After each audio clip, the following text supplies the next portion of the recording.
What did I learn today? Well, it's been a very fascinating day for me. Um, and one of the important things I learned from today was the importance of integrity. The best way I can explain what integrity is to use um, some engineering terminology. Every building has a foundation.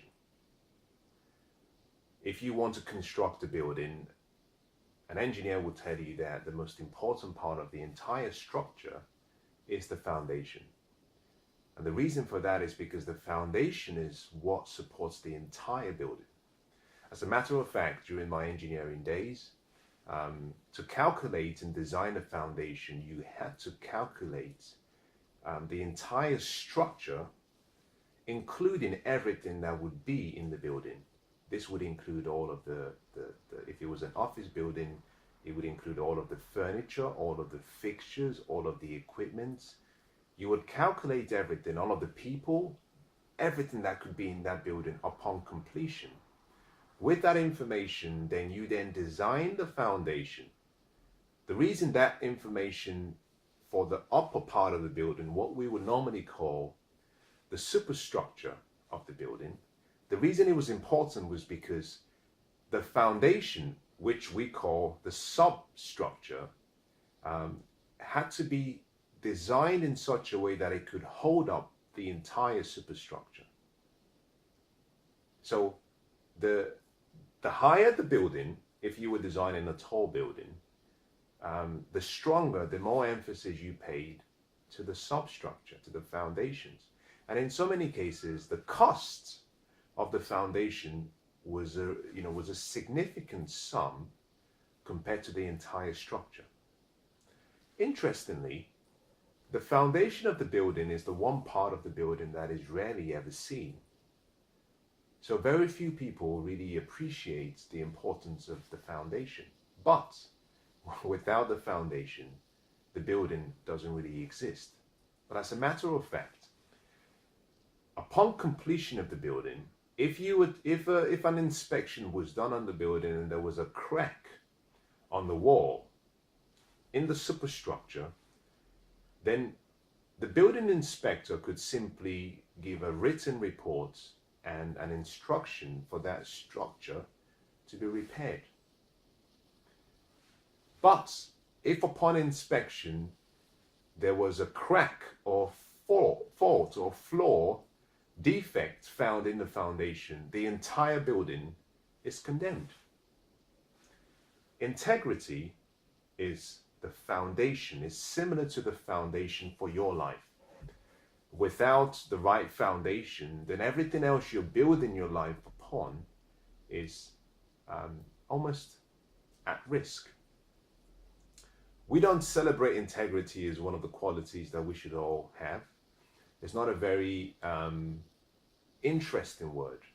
Integrity means wholeness. It comes from the word, if you did maths, back in the day, if you did maths, I don't know if they go into the detail in how they teach now, but it comes from the word integer, which is a complete number. Integrity means completeness. It means wholeness. It means without division. Now, why is it important, and why am I taking all this time to explain all of this? I believe that each and every one of us, including you, we have to always stop and ask ourselves the question, am I living a life of integrity? Am I living a life that is worth admiring? In so many cases, we now live in a world now whereby what we say and what we do are very, very opposite. In many cases, your word has to be your bond. Your word has to be your bond. Don't make promises with your mouth verbally and not stick to your promises because you say, well, I didn't write it down. It wasn't in an email. It wasn't in a contract.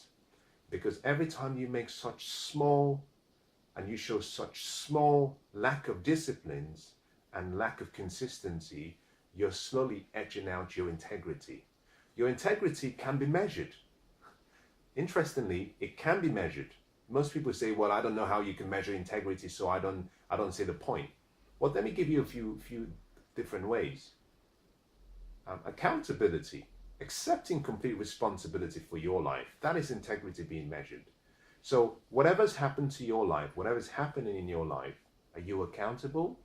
Have you taken full responsibility, or are you finding someone to blame? Because every time you pass the blame to someone else, that's lack of integrity on your part. Number two, are you honest? When you give your words, when you say what you're going to do, do you mean what you say? And do you do what you say? When you say you will do something, do you fall back on your words? Are your words worth the letters that you speak? Back in the day, I remember my father used to say, let your word be your bond. My father is such a remarkable man. I admire him very much. And he always used to say to me, well, a good name is better than silver and gold. And in so many cases, as a young child, I used to say, well, I don't care about my name. I could change my name. Just give me all the gold. But at that stage, I was very naive and I was young. The older I get, the more I start to appreciate what he meant by that statement. You can lose all your money. You can lose all your fame. You can lose all your fortune. But whatever you do, never lose your integrity, because your integrity will be remembered far beyond the memory of your IQ, your talent, your skills, or whatever you possess. All of the great men, all of the great women that we remember, we celebrate, had one quality in common. They had integrity. Think about that. Everyone that you can name who was, considered to be a remarkable leader, to have been esteemed by so many people, they had integrity. They had that quality that founded all of the other qualities in their life. So what I learned today was the importance of integrity. When you're dealing with people, have integrity. When you're dealing with people, be honorable, be faithful. Now, accountability and honesty are just two simple ways in which you can measure your integrity. But there's so many other ways. Everything you do every day, you're testing your integrity. So I'll ask you a question. Do you ever think about what you say before you say it? Do you ever think about what you're thinking about whilst you're thinking about it?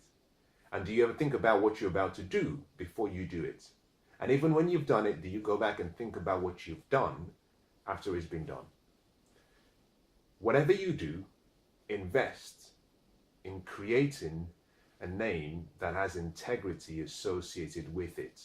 Because the companies that we remember today and we respect, the people that we honor and we respect, are those that have integrity, those that have a level of wholeness and completeness. Without the foundation of integrity, you might find that your life is like a boat on the sea being blown around by the gales and not really understanding what destination it might arrive in. In actual fact, it might wind up in a deserted island as a derelict. It might capsize whilst at sea. Integrity helps you set your sail and point your boat in the destination that it should travel in. And although the gales might blow you around, it keeps you strong because of the foundation upon which you build your life. Let me conclude by giving you a very interesting ancient story. The ancient story talks about two men who built their houses. One of them built his house on the sand. He built his house on the sand, and unfortunately when the rains came and the storm came and the gale forces and the wind came, the house could not withstand the pressure, and so the house collapsed. The second man, on the other hand, had more wisdom. He built his house on a rock. And so when the rains came and the gale forces and the wind and the storm, whilst it was very, very scary and frightening, the foundation held up the house. The house withstood all of that external pressure. In the same way, your integrity will protect you far greater than any amount of money, any amount of fame, any amount of fortune you might acquire. Whatever happens in your life, start to create a life of integrity. And the more you do it, the more you find that your life will take on a whole different meaning.